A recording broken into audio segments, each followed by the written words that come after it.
just not perfect, waiting for the rapture. A friendly church with a friendly pastor. Welcome in, you're welcome. You're welcome, you're welcome. Welcome in this place. Bible-based teaching, spiritual reaching, souls we're seeking, worshiping the Lord.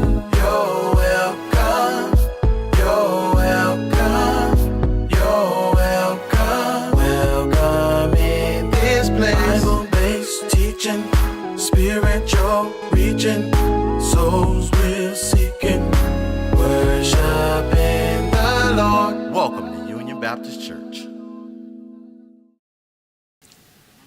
Good evening, Union Baptist, virtual land as well as Facebook land. We are super excited on this evening to bring part 2 of our mental health panel. And we want to just say thank you to each and every one of you who asked us to come back with the part 2, who shared your personal stories about what part 1 meant to you. We are excited tonight because we have not because we asked not, and we're in here tonight because you wanted us to come back and give you a little bit more. So we hope and pray that the impact that the first part had on our listeners will have an even better impact on tonight. We want to thank the angel of this house, Pastor David L. Stanley Sr. He's in the building with us on tonight for just allowing us to come in yet again to talk a little bit more about mental health awareness. And we're going to just really nurture the family on tonight. And before we get to the panel, I'm excited. We've added a panelist. We've added a male to the panel. And I'm so excited about the males that reached out to say, I will surely be tuning in on tonight. So before we go to the panel, let's go to God in prayer. Lord God, yet again, we come just to say thank you as we prepare, Lord God. We want to bombard heaven on behalf of mental health. Lord God, we just ask that something that is said here on this evening is a blessing to someone that is tuning in. Lord, it is a subject matter with a voice that sometimes goes silent. So we hope on tonight, Lord God, that some people can get some responses, some resources, and more importantly, Lord God, some hope. Lord, we petition tonight, we pray in this prayer tonight, in your Son, Jesus' name, amen. Well, again, I am excited. I have the panel back. And let me tell you something about these ladies. I called them shortly after Pastor said, let's go for it for part 2. No one said, let me check my calendar. No one said, let me get back with you. They were ready to come back, so we're excited to have Miss Jada Elliott with us on tonight. Jada is a LCSW. And before we leave on tonight, she will remind us of how we can get in touch with her if we want to see her or speak to her after tonight. Next, we have Miss Lashayna Stevens. She's an LPC. We're excited to have her back with us tonight, and she too will be giving you her contact information. Miss Carlos Hughes, another LPC. We're excited to have you back for round 2 with us, and you guys, we're not going to cheat you. You'll know how to get in touch with her as well. And everyone's been asking, who is the male that's coming to the panel? Well, now it's no longer a secret. It's none other than our first son of our house, David L. Stanley Jr., who's also an LPC, and we're excited to have him here with us on tonight. And of course, if you don't know, I am Monica A. Swain, an LCSW, and I'm going to do my best to facilitate this panel on this evening. Let us get started. We have a lot of areas to cover, and we're going to start with Jada on tonight. Can you talk to us a little bit about how should parents address children that are constantly talking about wanting to die, don't want to live if they get upset or angered, or even talk about suicide? What would we tell our parents about that? First thing I would like to say that there is power. Power lies in the tongue, so being mindful of what they say, but communicate rather than condemn. Open up the lines of communication with your children. Speak with them why they feel hopeless, because not wanting to live speaks to feeling hopeless or helpless, and help them to navigate their emotions surrounding their hopelessness. Go ahead. I also wanted to add to that, I use an acronym called SAVE, as notice the signs, recognize the sign, be aware of the signs in your children, ask the question. As Jada said, communication is key. Ask the question, ask them straight out, are you thinking about suicide? And when you're asking that, don't ask it in a judgmental way or where you're expecting a no answer. So like, you're not thinking about suicide, are you? Ask the question because you want to know. Validate their feelings. Validating their feelings is so important. Let them know that, you know, I'm empathizing with you. I understand, I'm listening. And this is your opportunity to listen more than you talk. The last thing is encourage them. Encourage them to seek help, that you're going to be there with them. You're going to support them. And once they are amenable to that, expedite the help. I mean, get it soon. That's not something you want to tarry on. I just want to point out that since around 2014, suicide has been the leading cause of death of children between the ages of 10 to 24. So if you see your child is talking about death, talking about suicide, things of that nature, take it seriously. First and foremost, take it seriously. Don't, minimize it or what have you. And the only thing I want to add to these ladies is talk to your child on their level. So if you were to just like Google how to talk to a child as far as what their age levels are. So you're going to talk to teenagers differently than you would talk to an 8-year-old or a 10-year-old or what have you. But most importantly, be honest, be open, and meet them where they are. And that's all I wanted to add.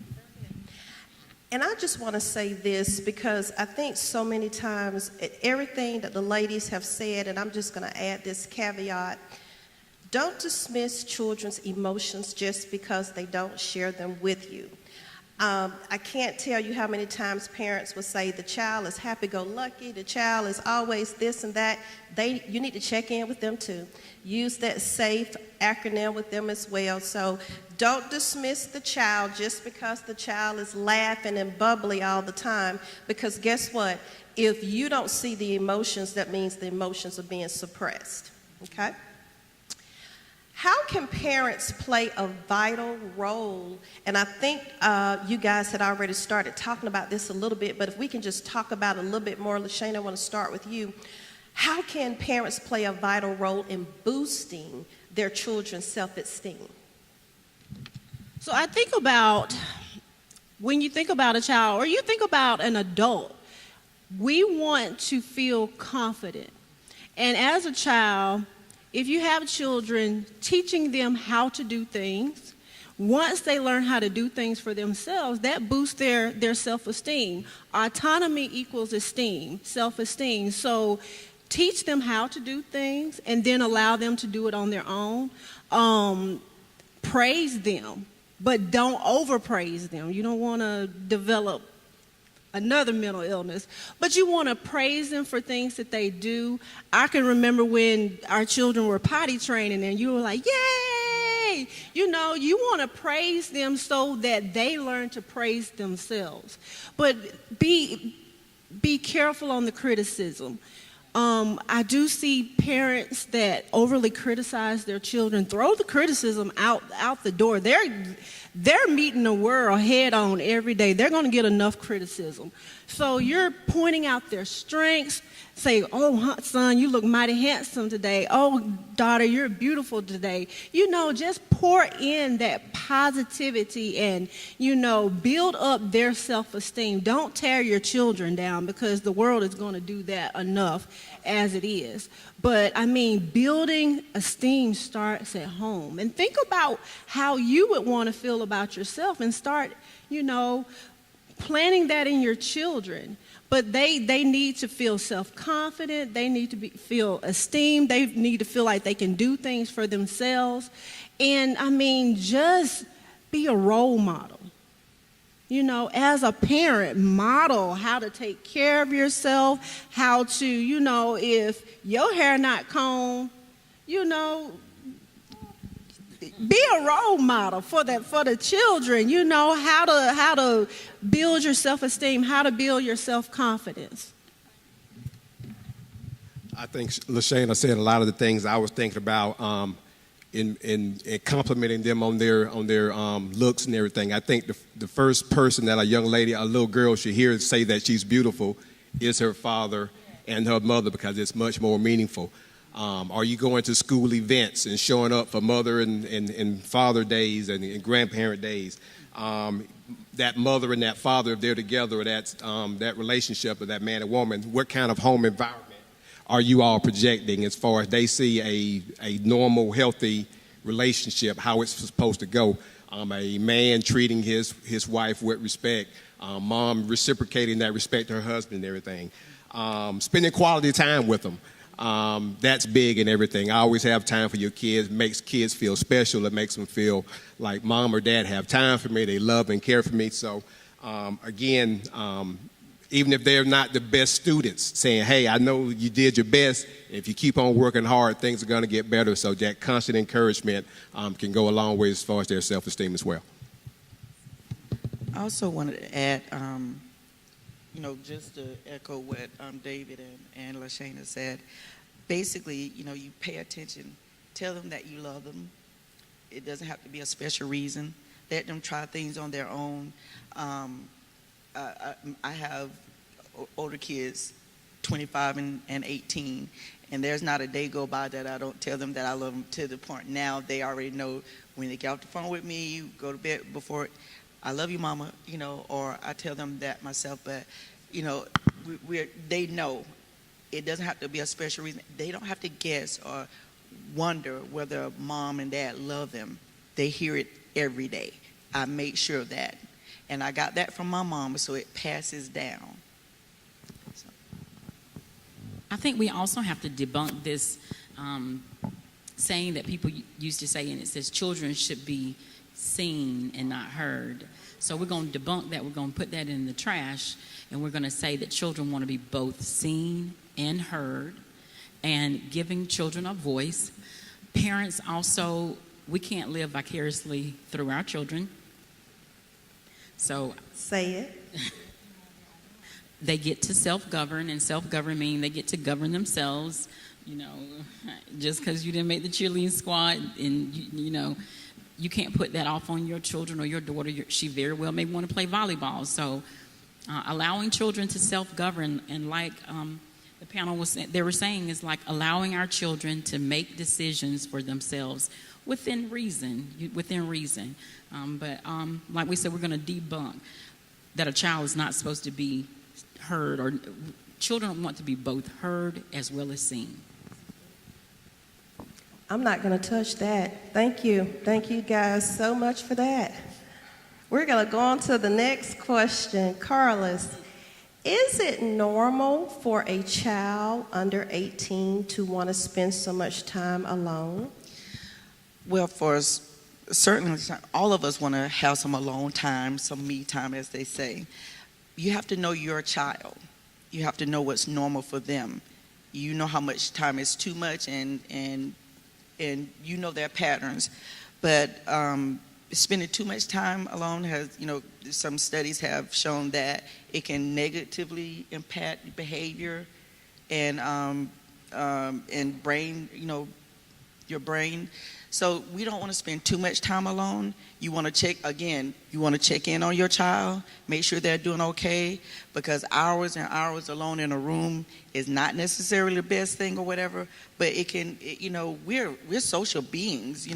We weren't made to, just live in a little room with a video game and a phone and an iPad or whatever, everything they have.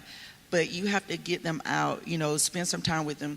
But just knowing your child and knowing what's normal for your child will be key and essential in that situation, to know how much time, is that normal for my child. We can't put everybody in the same box. So, can any of you speak to what would be some warning signs, some things that would possibly be of concern for a parent if a child was doing this on a regular basis? Can anyone speak to that? If they're spending an increased amount of time alone, is what you're asking? No, what I'm asking is, what are some warning signs? Like if a child is spending too much time alone, let's say in a dark room, or spending too much time writing about negative emotions. What are some warning signs that we can share with parents on tonight? If you see this as a behavioral pattern with your child, you might want to start asking some follow-up questions. Well, I think one of the things that you should be watching for is their hygiene, how they're keeping themselves up. If they're not combing their hair, not taking a shower, brushing their teeth, or if it was right on the top of my head for a second, but paying attention to that. If they don't want to go anywhere, you ask them, "Oh no, I don't want to go anywhere." You want to go even to their favorite places that they like to go to, and they continuously decline. So just pay attention to your child. Again, you have to know what's normal for your child. But, if their hygiene is going down and they're not taking care, their room may be, extremely messy. They have a I don't care attitude to, I just don't want to do. That's some things that you should, be looking out for. One thing that I would add is relationships are the cornerstone of society. So having relationships is healthy. Socialization is healthy for our children. Like my son, he was like, I don't want to go to summer camp. I've been in school all year. I was like, no, you need to go. And now he really enjoys summer camp and he's excited about going. And as parents, we have this responsibility to urge our children to step out of their comfort zone and do things that may not be comfortable. Of course, it's comfortable in a room by themselves with the video games, but as parents, we have a responsibility to engage our children in other activities, football, soccer, different things where they will get that socialization piece. Studies show that children that have good social skills are the most successful children. Anyone else? I think I drilled this a lot last time, was everything is about a conversation. Have a conversation with your child. We think our children maybe sometimes, well, you need to go here and you need to go there, but ask them what they feel. I noticed you've been staying in your room a lot. Tell mommy what's going on. Do you want to go out? And they may say, well, mama, I see people all day long. I just want to have some time to myself. So, after a certain age, we need to pay attention and allow them to have that autonomy, but then also encourage them. Don't let them stay in the room all the time, but then also give them that time to themselves. I think we need to understand the developmental ages of children. I know I have a teenager now that he likes to stay in his room. He comes out, he sees what's going on. He, of course, eats, and then he goes back in. So I know he's normal. Now, if he wasn't eating and coming out, I would be worried. But he comes out, and my refrigerator is empty.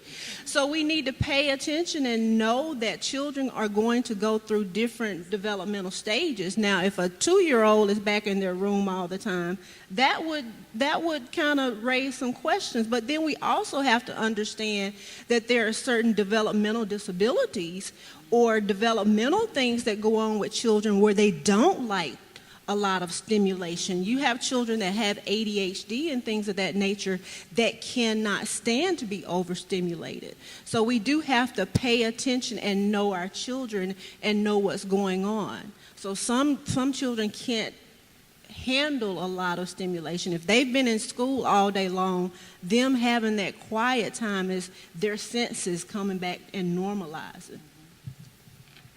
Very good. I want to just add this. There are 5 developmental stages where we're looking at from birth to 18 years old. And so I want to go back to Carla's point. Someone that's over or under eating in any developmental stage, you want to look at that. Someone that's over or under sleeping. Someone who, in the nonverbals, because the inconsistent eye contact. If your child, you're coming to them and your child cannot look at you, or your child is always looking down, not wanting to be socially stimulated. If your child is at a school and comes home and says, nobody at school likes me, or I don't have one friend, that's another warning sign. I just wanted to make sure we give some practical warning signs to the people on tonight. So thank you guys for that. Our next question, David, this is coming straight to you. What are some things men have heard as boys about displaying emotions and showing sensitivity that could possibly be impacting their mental health as well as the people in their home's mental health? As men in society, we've been kind of drilled upon to not show our emotions, don't express your feelings, don't show vulnerability. People will see it as a sign of weakness, as you're not a man. You certainly can't cry. You better go in a room by yourself and do that, because you can't cry in front of anybody, even like your wife or your spouse and everything. So there's that sense of feeling weak if you share genuine emotions and everything. I know everybody has heard the saying, happy wife, happy life. And that kind of goes to, there's always that satisfaction to trying to make sure your wife is satisfied. But where is that satisfaction? Where is that saying that we care about how that man is feeling? Because he's working hard, just like the wife, hopefully. But he's working hard. He has a lot of stress. He's the head of household. Bills, raising kids, trying to keep his wife satisfied. So that is a lot of responsibility. And, God help him if he does not like his job. And so those are 8 to 12 hours of every day where he's kind of beat down. When he comes home, what kind of greeting does he get? Is he getting complaints, or is he getting, Daddy, I need some money, or anybody ask him, well, hey, honey, how'd your day go? Is there anything I could do for you? Let you unwind before maybe dinner, or before we kind of get the evening started and everything. So I think it's very important that men are allowed to feel comfortable to share our emotions. Men have the same amount of emotional instability and problems as women, but we just don't show it. And that causes us to be very emotionally shallow, immature. Oftentimes, you can have a grown man in his 30s and 40s, but he's very emotionally immature, and he's not on that same age as his physical age, because he's never been allowed to express himself. So women have to realize that just because my husband is maybe 35, 40 years old, that don't mean that just from an emotional standpoint, he's that age and everything. So that's not to excuse anything that he may do, but that's just to understand that you got to try to bring conversations out of them, because we're not talkers. There's nothing more frightening or uncomfortable than a man in a room and his girl or his wife say, let's talk, because that's very frightening, because I don't know what's coming. You're finna make me say something that I'm not comfortable saying. And so it takes a lot of that emotional maturity to feel comfortable, to let that veil down, that guard down, even to your wife or your spouse, even to your kids. How many men feel comfortable telling their sons or their daughters that they love them? That's uncomfortable, because, a lot of men feel like I show it through my actions, but your kids still need to hear it. So it's all of that in terms of just maturing as a man to try to, get you to that level so you can kind of meet the needs of your wife and your kids and everything. Hold on. I got a pen. I put something in there. Okay, I'm coming right back to you. What would you say to the man or the men that don't want to be the disappointment because their household is looking at them as the hero, the leader? What would you say to those men? I think you just have to live life day to day and don't be afraid to make mistakes, because you're going to make mistakes as a parent. You're going to make mistakes as a husband. You're going to make mistakes as a parent. So being transparent with your kids or your spouse when you do make a mistake, say, hey, I made a mistake. But the goal is to obviously learn from it. And so you can be a better father, better husband, set a better example for everybody that's watching and everything. And so I don't think there's obviously a blueprint to, being a male in today's society. Even more pressure being a black male and everything in terms of our additional pressures and everything. And so there are going to be a lot of mistakes. You just hopefully they're not something that's so serious that you can't come back from and everything. But again, just being upfront and acknowledging any kind of mistakes that you make and not being so egotistical that you can't admit that you have made a mistake. I did want to add something to that. Awesome, David. Awesome. Couple of things. We as women, we want to talk about our feelings, to our spouse or our significant others. I want you to understand how I feel. Well, that has a flip side of that. You have to understand how he feels. And I kind of want to get a practical concept of crying, men crying or women crying for that matter. We have tear ducts for a reason. They serve a functional purpose. When we get something in our eye, it's washed out. As far as emotions, I personally feel that crying is more of not weakness, sign of weakness on either the male or female's part, but it's more of cleansing, purging, and releasing. So we can get rid of that negative, thought about crying, you're weak, and think of it, like I said, as cleansing, purging, and releasing, then maybe we'll feel more comfortable in crying. I wanted to add, I can remember a time when my son, I have a 17-year-old, and he was probably in middle school at this time, and he had fell off his bike and he had scraped himself up really bad. And I was outside, I was like, it's okay, you can calm down, you can stop crying. And he looked at me, because he's going to be a social worker one day too, probably. He said, I have the right to my emotions, let me have them. I was like, okay, Jonah, you're right, you're absolutely right. He's like, I have the right to my emotions, they're mine. And I was like, you're right, your mom did teach you that. So he taught me allow him to go through his, he still, he cries when he wants to cry. I have allowed him to lean into his emotions. And so even as a parent, when I'm not being a therapist, when I'm not a LCSW, I'm just trying to be a mom that's saying, hey, calm down a little bit. He's like, no, I got the right to my emotions, and right now I want to, okay. You can spaz out right now then. So allowing and teaching our children, you have the right to your emotions. They're yours.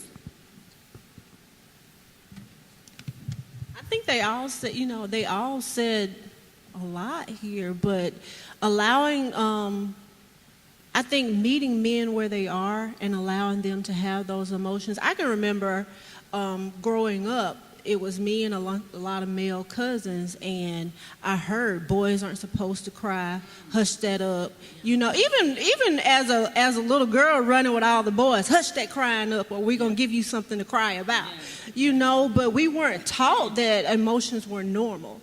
And even as girls, we were taught that you're not supposed to cry. I can recall now women and men coming and sitting on my couch. I'm a therapist. There are Kleenex boxes all over my office, and they apologize for crying. And I was like, crying's free in here, This is where you come to get it all out. But I don't think we'll really understand how we have not taught people that emotions are like those lights that come on the dash of your car. They tell you that something's going on. And emotions are where you dig and find out what's wrong. They're not there for no reason. But I think a lot of times we haven't been conditioned to show emotion. And emotion is an integral part of who we are as human beings. I just want to say one thing, not to everything they said, please hear that. I tell couples all the time, be in relationship with each other, not in roles. Because if we stay in roles, we're going to be a lot about what David just told us about and what Lashayna just shared with us. So be in relationships. And ladies, hear me well when I say this. It is okay for him to show you he's still the head of your household. He's still the love of your life. He's still the hero to the children. But allow him to be a humanized person in the relationship. I just want to leave that right there. I want to shift a little bit. We hear sometimes about people snapping. We hear about, these horrific things on the news, and people are showing up, murdered, and we just shaking our heads, wondering what's going on. Can you talk a little bit tonight, and I want to go to Jada with this one. Can we talk a little bit tonight about what a psychotic episode can look like? Sure. When we think about psychotic episodes, we think about delusions. Delusions are thinking things that are not true. A psychotic event can include hallucinations. And hallucinations is when you see people, and we see it, they're having full-fledged conversations with people that are not there. You can also, with psychotic events, have explosive anger, reckless behavior, very angry, the inability to manage their emotions. But when you see someone or you're around someone and they're talking to themselves, or they're talking to people that are not there, or they're delusional, or they think that they're at the beach and they're clearly sitting in your living room, then that's a time in which you need to seek an intervention. I want to also add that there are also olfactory hallucinations where you smell things that maybe that are not there. You also have tactile hallucinations where maybe feeling like they got stuff crawling all over them and things of that nature. So any type of strange and abnormal behavior, pay attention to it and try to seek some, professional assistance. Very good. Thank you, ladies. Thank you. And I think it's so important because sometimes we react, but we don't know what happened on the front end or how that could actually look on the front end. So thank you guys for that. I want to ask this question because that Axis 2 we don't talk about that much. So we want to, for informative purposes, I want you guys to talk a little bit about, is envy and jealousy a symptom of a personality disorder? So envy and jealousy actually can be, I'm not going to say is, it is, it can fall underneath borderline personality disorder, and it also can fall underneath narcissistic personality disorder. However, envy and jealousy are also normal emotions. And we have to pay attention that we can't just say that if envy and jealousy is present in a person that they have a personality disorder, because any diagnosis or any mental health diagnosis, there are a certain number of symptoms that have to be present for someone to be diagnosed with a personality disorder or a mental health disorder. But yes, envy and jealousy can be a symptom of a personality disorder. Well, envy and jealousy are actually normal emotions. They are emotions that we can feel at any given time. When I go to the gym and I see how Deborah Stanley is running on the treadmill or how good a shape she's in, I may experience some envy. Now, the problem comes when we act on those emotions. So when you have a personality disorder, you have the inability to regulate that. So let's just be human and say that envy and jealousy, it's a normal emotion. The problem comes when we take it out of, there was a incident when a cheerleader mom got jealous of a cheerleader and did something. It's like, we have to understand that we're humans, we're going to have those emotions. The problem is when we react to those and we are not able to regulate those. So it's okay if I'm at the gym and I look at somebody, I'm like, now how can she be going at it like that? That's okay. That's a normal. And someone might be like, how can she stay calm in front of Facebook Live? Well, it's okay. We may look at others and desire something, but that doesn't mean that something's wrong with us. It's normal. I also wanted to add that envy is more likely to cause some feelings of sadness, and jealousy tends to bring up that resentment and that anger. But the basis of both of them are shrouded in insecurity. It comes from a place of insecurity. Thank you guys for that, because mental health, so many times, I want to go back to something Jada said. We're normalizing some things, but we're not knowing the difference between normality and abnormality. So you're right. Everyone's right. It's okay to envy. It's okay to say, I wish I could or I would. But when that emotion is not regulated and managed, then guess what? It's unmanaged. And anything that's unmanaged has the possibility to get out of control. We look at things, anxiety is one. I like the word overthinking. I think it just sounds better, but that's a form of high-functioning anxiety. So just understanding what that, and I know because I am an overthinker, okay. So just knowing what that is and knowing when to normalize and knowing when we are stepping into abnormality, we definitely want to make sure that we share that on this evening. Now here's our next question, and I want to start with Carlos, and then I want to go to David, and if the other two want to jump in, that's fine. Can a husband or wife's trauma be nurtured by their spouse? If so, tell us how. Absolutely. First and foremost, you have to educate yourself. There's been plenty of times when I've asked or allowed a client to bring their spouse in to session, not to discuss what we've discussed, but as a Q&A for instance, PTSD. A lot of people don't understand PTSD and what the symptoms are, what it encompasses. So educate yourself. Understand what PTSD is, and by the way, that stands for post-traumatic stress disorder. The other thing is listen. Be willing to listen. Empathize. And definitely seek to understand, because we could nowhere near understand what that person witnessed or experienced, especially if they were in combat. But understanding that trauma and PTSD is not just unique to military personnel.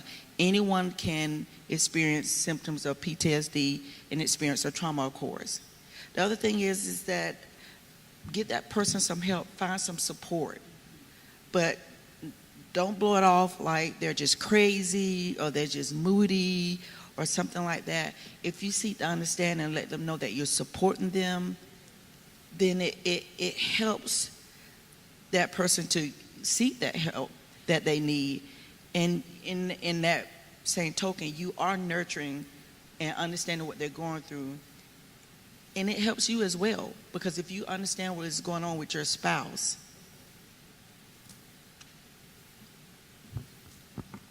I think from the male perspective, it was said just perfectly. Sitting down with my wife, my spouse, and having meaningful, open dialogue about whatever her specific trauma is. Was she sexually abused growing up? Was she physically abused growing up? Was she, raped at age 16? And trying to understand how that experience has kind of manifested in who she is as a young lady, as a woman today. Those experiences obviously can have a dramatic impact on her relationships and our marriage. I think a lot of it is timing. at what point in our relationship or our marriage did she disclose this to me? Was it at the very beginning, or was it a little in the middle? So just trying to better understand the experiences that she's gone through, how that may affect how she view men, relationships. If it was some type of physical abuse, maybe that's a reason as to why she has the type of relationship that she may have with her mother or her father, who she was raised with. So I think it's, as was said, expressing empathy, genuine concern, but I think the biggest part is just patience. You have to be patient with people because they recover from trauma and they deal with it in their own time. So you can't try to make them deal with their feelings and emotions on your time. They have to be able to do it when they're ready. Be willing to go to therapy with them, perhaps, if needed. I think that would be the first thing, is to encourage them to open up, go to therapy and everything, find a good therapist. And again, like I said, just being open and willing to go to that therapy sessions with her, to show her my support, and being willing to come home and do any exercises that the therapist and activities the therapist may send you home with and everything. So again, empathy, patience, and understanding.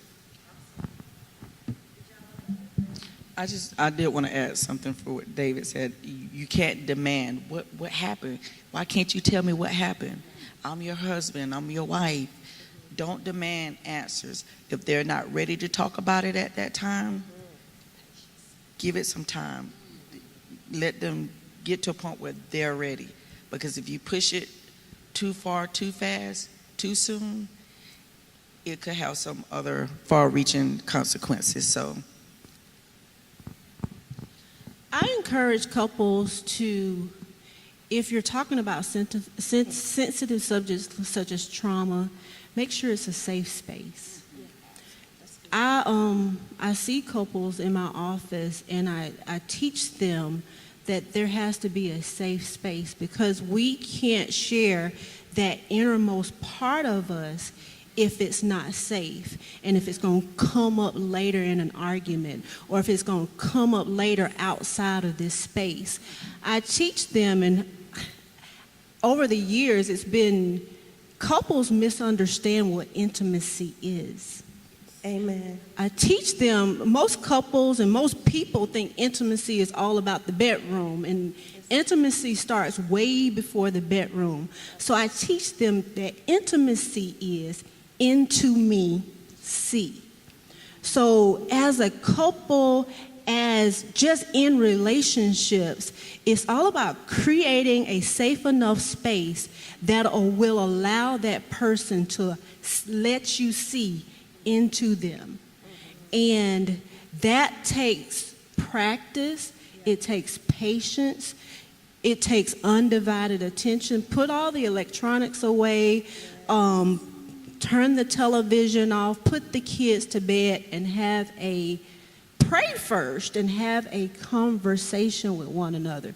So, trauma is something that if you don't talk about it, it comes out in other ways. Absolutely. Yes. I know we talked about unresolved mental health issues and things at the last panel, and I did mention that things get stored in the body. So, and they also, you can wonder why your spouse emotions are just all over the place. There could be some unresolved trauma there. There are things, but we need to create a safe space within our relationships to talk about these things. That is why God put people together, to be able to heal in relationships. But if you don't create that safe space, a lot of times what I see is instead of healing, there's further wounding. That's good stuff. That's good stuff. And I just want to say to our audience tonight, if you have been guilty, or you've heard someone say they cannot support their spouse's trauma, you had a panel here to tell you, number one, you can, and tell you how you can, okay? Caregivers are close to my heart because I am a caregiver. And I want to talk a little bit tonight And I think we'll start with Carlos on this one. Tell us a little bit about why it's so important for caregivers to have their self-care, to make sure that they take care, to make sure they do their self-work, and also create a balance as they take care of their loved ones. Well, the concept is basically, in order to take care of someone else, you have to take care of yourself first and foremost. It's absolutely essential and it's necessary. You have to check in with yourself, your feelings, your emotions, have your outlets, exercise, make sure you're eating properly, make sure you're sleeping, make sure that you take time for yourself. You are just essentially, give yourself credit for what you're doing, because what you're doing is important. When you're taking care of someone else, that is a hard job. That is a hard job, and you need to give yourself credit for that. You need to allow family members and friends to jump in there, delegate sometimes, so that you're not doing it all by yourself. You need to do some relaxation. You need to, meditation. You need to set some boundaries. You need to set boundaries, healthy boundaries, on how much you can do. So set limits. Hey, this time to this time, I'm going to do this. Make sure there's someone to relieve you. That there has to be. And there are, believe it or not, there are organizations such as Caregiver Support that you can reach out to that can be that support system for you. So take advantage of all that.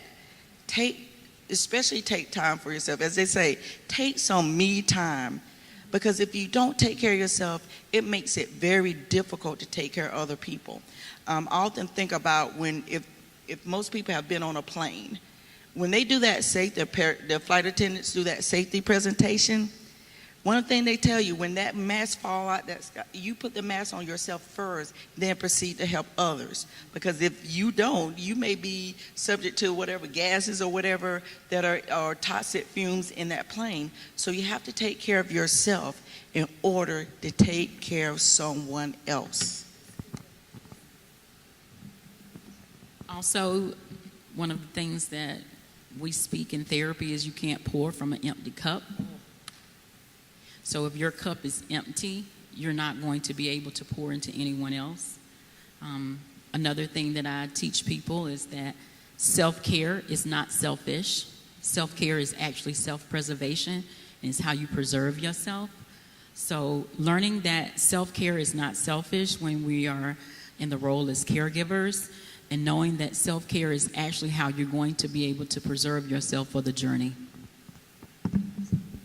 I received everything that was said. Thank you, ladies. Thank you. I want to talk a little bit about medication management, why the administrative piece is so important. And I'm sure we've all heard this in our various capacities at work, where people have said, hey, I'm prescribed this, that, this, and that, but I take this and that and this and that. And then the one question we always have to ask our clients, if you decertified yourself from the medication, was it under a physician's care? And I don't know about the four of you, but more times than not in my 30 years of doing this, the answer has been no. I just stopped taking it. So I want to speak a little bit tonight from the adult and the children's perspective, because sometimes parents feel if my child is ADHD or ADD, it's summertime. They're not at school. They don't need to take any medication. And they take the kids off because they want to take them to Disney World and they want to go to these other places. So I want to start with David and tell us a little bit, especially with the children, and then we're going to go to Lashayna. So talk to us about that. Medication compliance can't be emphasized enough, because many mental health conditions a person can live a normal, healthy life if they take their medications and get some type of additional, individual or group type therapy. I work with youth. They're very temperamental. they'll take them for 3 or 4 days, and then they'll go a couple of days without taking them. And as soon as a person stops taking their medication, generally after a few days or a week, you can kind of see the difference in their temperament, their personality. They always say, well, I don't need them because they ain't working. And that's usually a sign that the medications are working because you feel normal. You're not walking around angry, ready to fight all the time. The simplest things are not agitating and frustrating you. So that's the medications doing their job. So just trying to, as you said, Monica, emphasize that don't stop taking the medications on your own. Talk to your psychiatrist or the pediatrician about it. Get some expert advice on it. As for adults and everything, hopefully, again, people don't see taking medication every day as a burden, whether you have to take them 1 time a day or 2 or 3 times a day. The key about it is just that mental health and being able to live a productive life. I think, a classic example I like to use is Kanye West. I think he's been diagnosed, outwardly as bipolar. And you can kind of see when he gets into his episodes and go ranting and raving and just kind of doing crazy things. As a therapist, that makes me think, well, he's not taking his medication or something is wrong, because he acts normal 80% of the time, and then the other 20, he just goes off to the left and does and says crazy things. And so that's kind of a good example of how people can lead normal, productive life if they take their medication, in addition, again, to some type of individual psychotherapy or group therapy. So, again, before you go off of your medications or think about wanting to take off your medications, please just consult with your psychiatrist or the pediatrician if it's your kids taking meds. As far as medication, and I work at the prison, so we do a lot of medication.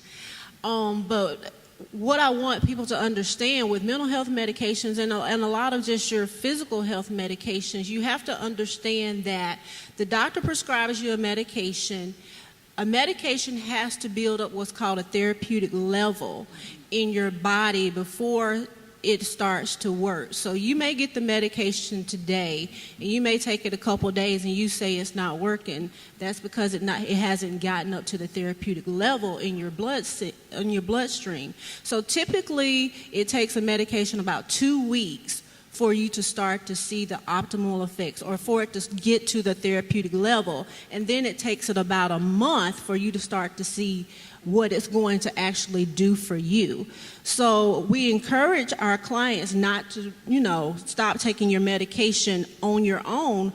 Also, because some medications, depending upon what they are, like benzodiazepines and things of that nature, can cause withdrawal symptoms and cause what's called rebound symptoms. So actually your disorder could get worse and your symptoms could get worse. So if you're taking medication, compliance is key. If you're having some adverse reactions to that medication, make a new appointment and talk to your practitioner that prescribed that medication to you, and never just stop taking the medication on your own. Usually if the doctor's going to take you off medication, depending upon what medication it is, they taper you off of that medication. So they slowly decrease the dose, and so it safely gets out of your system. And that's it. I would say, like one of the things that we talked about last time was we got to start looking at our mental health like we look at our physical health. If you're on your blood pressure medicine, do you stop taking your blood pressure medicine? If you're on medicine for diabetes, do you stop taking your insulin? And hopefully the answer would be no. So we have to think of our mental health as our physical health. It's a part of our physical health, actually. And compliance with your medications keeps your symptoms at bay. So looking at our mental health, just like we would look at our physical health. And thank you, David.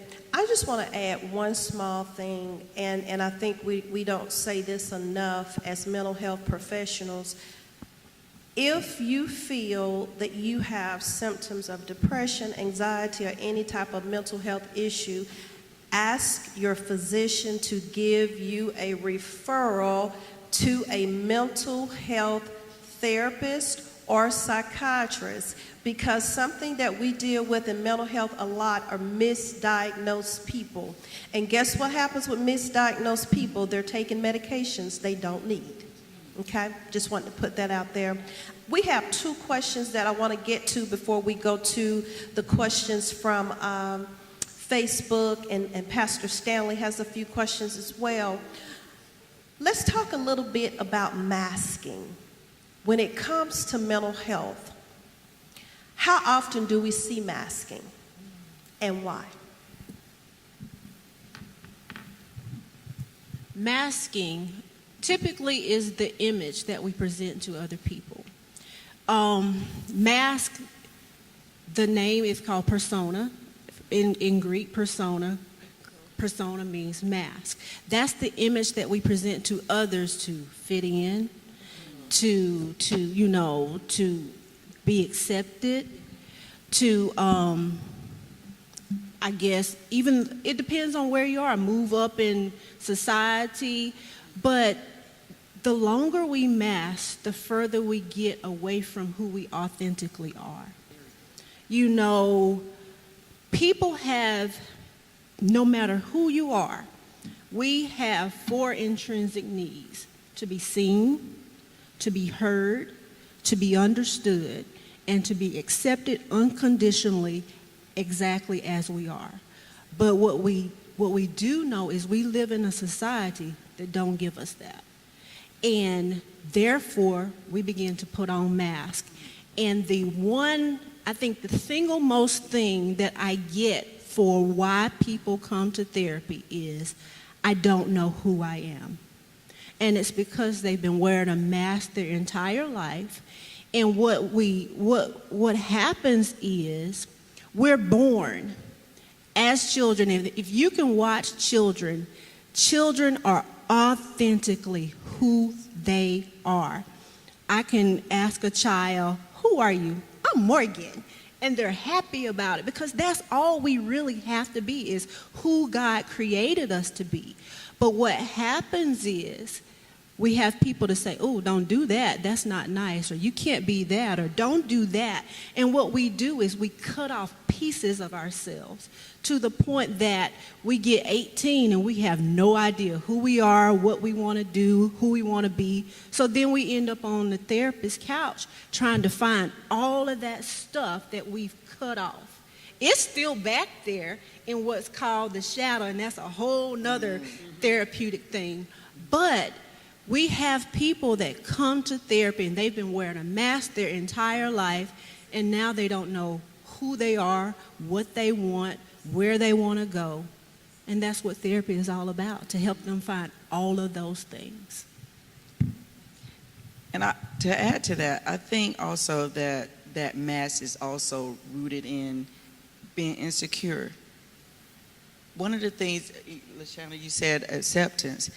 And it's great to be accepted by others, but what about self-acceptance? You have to be able to accept yourself for who you are and who you are becoming.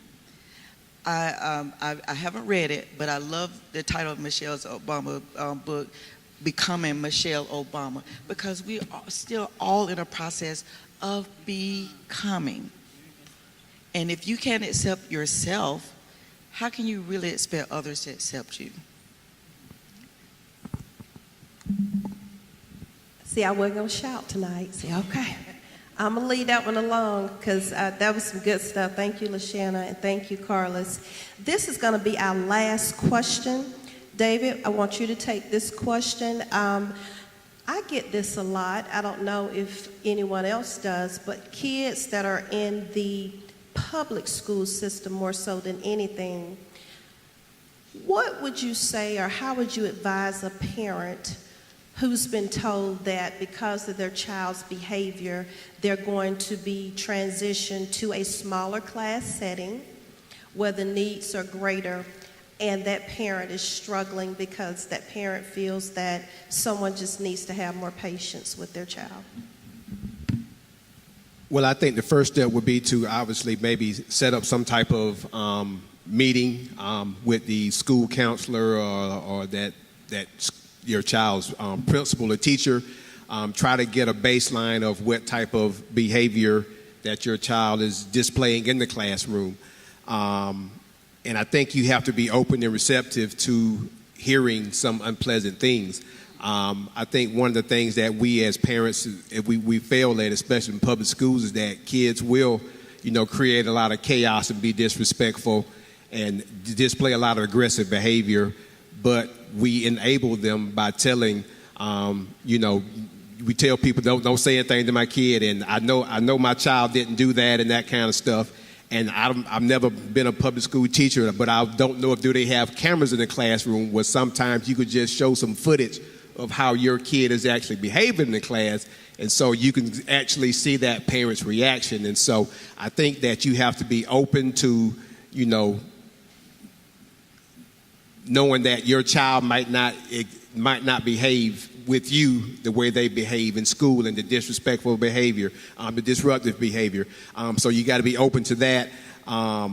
Let's talk about the interventions, where interventions are going to be used. Does this child need to be placed in special education? Do they need an IEP for some type of EBD, being in a smaller classroom with maybe 2 teachers and everything to give them the structure and discipline that they need? But also, are they acting out because maybe do they not understand the lesson? A lot of kids act out because they don't understand, and so instead of being perceived as dumb or slow, I'll just act out, get put in ISS or get kicked out, and people don't necessarily know that I might not be able to understand the work that we're doing. So I think it's about being open-minded, being respectful of administrators, of teachers, because they're the subject matter experts, they're the professionals, and going and being able to go with their recommendations.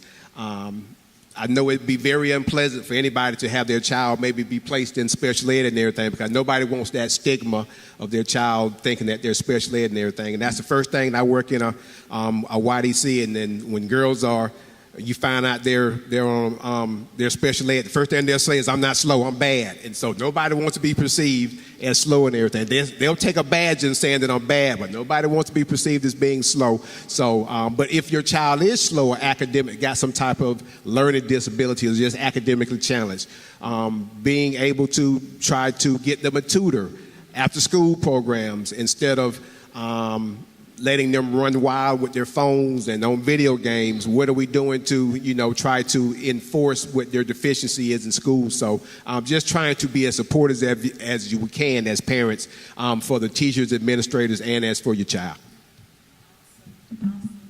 Well, just like the children say on the playground, time flies when we're having fun. We are right a little bit after the 8 o'clock hour. I want to ask if we had any questions from Facebook. So, Sister Carter, do we have any questions?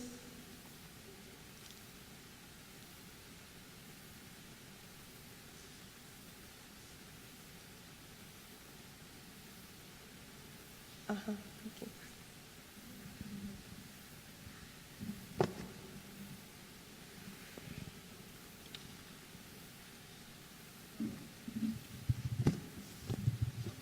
First of all, let me say that this has been awesome.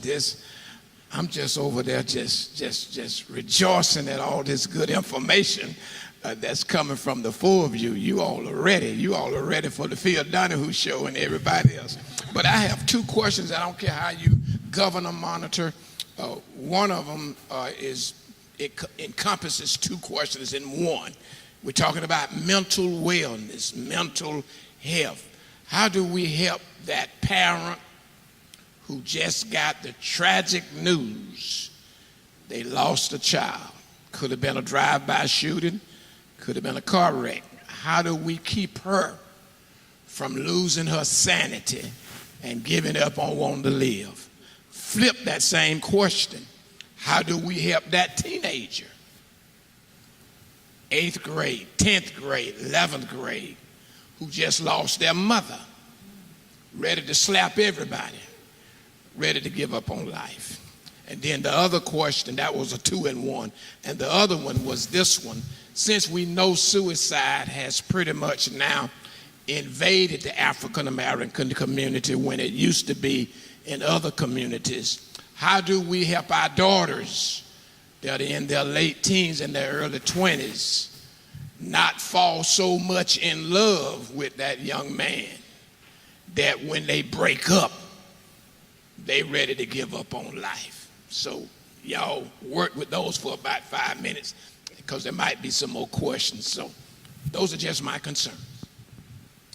One of the things when we talk about mothers who've lost their children, we've seen a lot of gun violence in our community as of late. I think the first thing is finding a village of support, finding other mothers who have also endured that type of tragedy and creating a support system.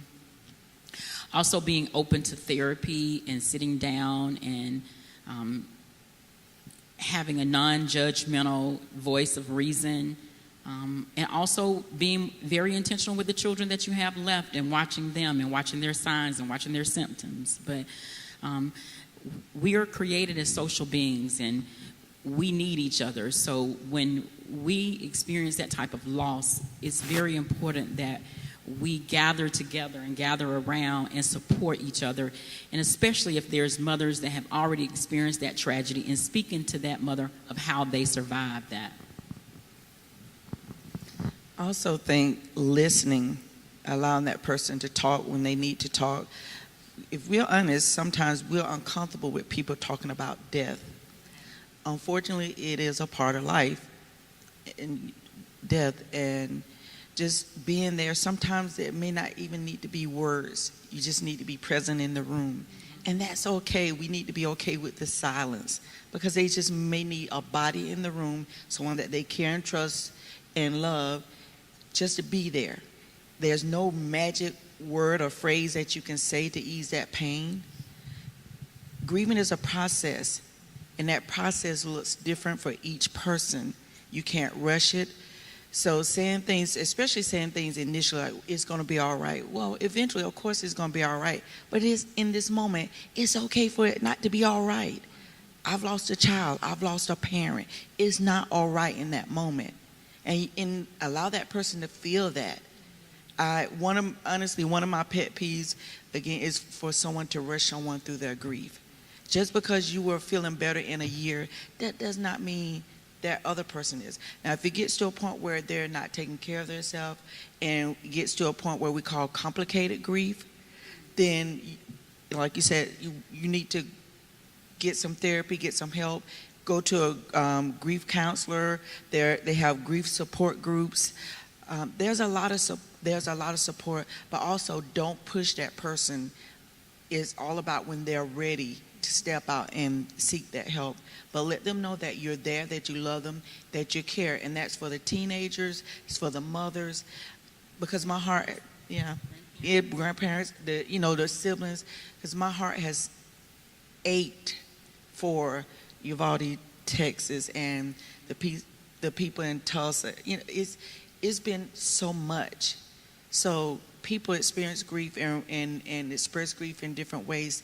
Just allow them that time and that space. And I'm going to say this, ask more questions than you make statements. Ask the questions, because even in a person's trauma, they can answer certain questions. They may not be able to answer the open-ended, but they can say yes or no if this is something that they need at that time. And that nurturing piece, allow people to deal with the trauma, allow them to deal with the grief. And although we know it depends on who you're studying, one person says 5 stages of grief, one says the 7 stages, but whatever those stages are, let people deal with those stages in accordance to the way they feel. I never tell a person, because that's one of my specialty areas, grief, I never tell a person that, okay, the bargaining piece, now that shouldn't last too long, because some people stay in one stage of grief for years. So we want to make sure that we ask the questions and allow people to deal with the trauma, because if it was unexpected, there is a trauma factor, and then allow them to grieve the way that works best for them. And I want to say this to the support team. It will feel like sometimes that you're hopeless, because that person is hurting in a way where you can't touch it. But even in those moments when you can't offer anything else, just always remember that prayer still works.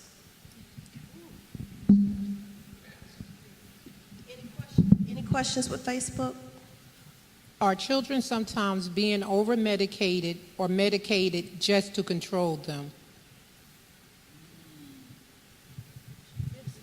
Most definitely. I think sometimes, and we were talking about when the school system wants to move the child to a different area because of the behavior and things, I encourage parents to show up to the school. You know, pop up to the school, go to the classes. I know with COVID we can't readily do that like we used to, but the teachers need to know what you look like. They need to know your face. They need to know that you're involved. They need to know your phone number. I remember when David, both of my kids, they would say, I'm going to tell your mama, I'm going to call your mama. No, call my mama. You know, and a lot of times you have teachers that will say, well, he has ADHD or this and that and this and that. But, you know, allow your teachers to give you input about the children, but then take them to a professional that can actually do the psychological testing and do a diagnosis and get them on the right medication. What I do see is parents will get a recommendation from the school system to say, I think your child has ADHD, and then they'll take them to their primary care doctor and get some medication, and the child hasn't been tested. You know, and sometimes, I think sometimes the child may be acting out and we think they're slow, but what if they're smart and they finish all their work early and they're sitting there bored? So we have to know who our children are. We can't just take the recommendations. When you have something like ADHD and behavioral issues, there are specialists that you need to take your children to. If it's ADHD, you have behavioral specialists, you have doctors, you have personality testing and psychological testing that can actually diagnose these disorders. And then you don't necessarily, because a child has ADHD, doesn't mean you have to medicate them. You know, you take them to behavioral specialists and they do behavioral modification and coping mechanisms, and that child may not need medication. And the thing about mental health is, if you are on medication, doesn't mean you'll have to be on medication for the rest of your life. A lot of mental health disorders are about an incongruency in the brain neurotransmitters, and once you get everything back in alignment and back in balance, the medication can actually be discontinued. Okay. I'm going to also add that medication will not take the place of parenting. And you can come to me, don't come for me. But just like she was saying, are you showing up at the school? Are you spending time with your child? Are you involved? Does the school know your phone number? Do they have your email address? So medication will not take the place of parenting. I'm sorry, don't come for me. So in other words, show up. Yes, don't come for me, come to me. What about the stigma in the black and brown community that if you take medicine, you are crazy? Absolutely not. Again, you take medication for diabetes, for high blood pressure, for any other ailment. If you need medication for a mental health disorder, take it. It was given to you for a reason. Do you want to ask questions about why and why you need it? Of course. Ask those questions. Don't just take anything blindly. Know what you're taking and why you're taking it. But it does not mean you're crazy. People have, David mentioned Kanye West, you know, with the bipolar and disorders such as schizophrenia. Most likely you're going to take those medications for the rest of your life, and they're absolutely necessary for you to be able to live a normal life in addition to individual or group therapy. So no, you're not crazy. You're being brave and courageous in doing what you need to do best for you to have the life you want to have. Awesome. Awesome job, panel, once again. And let me tell you how awesome you guys were doing. I've been getting text messages from some of your responses since we've been sitting here. So great job. I want to thank each and every one of you who tuned in on tonight. We hope you leave this segment, part 2, informed, hopeful, and maybe even ready to leverage your awareness around mental health to an even higher level. I want to thank the ladies, the Esther Jewels, for coming back. You guys were with us the first time. They're back with us on tonight. So thank you, ladies, under the direction of Sister Tasha Swint. Thank you so much. Pastor Stanley, none of this could be had it not been for you. So thank you, sir, so much for allowing us to come in. There's one announcement before we end. On Sunday, we're talking to Union Baptist and friends. We will be back in the gymnasium for Sunday morning service. We hope to see you soon. And listen, I'm going to let each one of the panelists tell you how you can contact them, because last time I got 2 phone calls before I could leave the church. And then I know some people have been reaching out to you guys, so we're going to start with Sister Elliott. Let us know how we can contact you. All right. My name is Jada McNair Elliott. My profile and treatment approach is found on Psychology Today, so you can go to Psychology Today and just put in my name, Jada McNair Elliott, and I'll populate. My office is located at 152 New Street, Suite 103I in downtown Macon. Also, for mental health quotes and feedback, you can follow me on Instagram at The Bridge Council. Sister Stevens. All right, my name is Lashayna Stevens, and I also do have a practice downtown, Sound Advice Counseling, LLC. You can find me on Facebook and Instagram under Sound Advice Counseling, LLC. And my email address is lashayna@sacounselingllc.com. And I'm also on Psychology Today, and my website is www.sacounselingllc.com. And I am Carlos Hughes, and I would like to announce my virtual private practice will be launching next month by July 31st. Mindful Peace Counseling, because I think we need to be mindful and aware of our peace, because my mantra is preserve your peace. And once that is officially up, I will give you the thumbs up, and you can reach out to me, because I'm here to help you find that inner peace.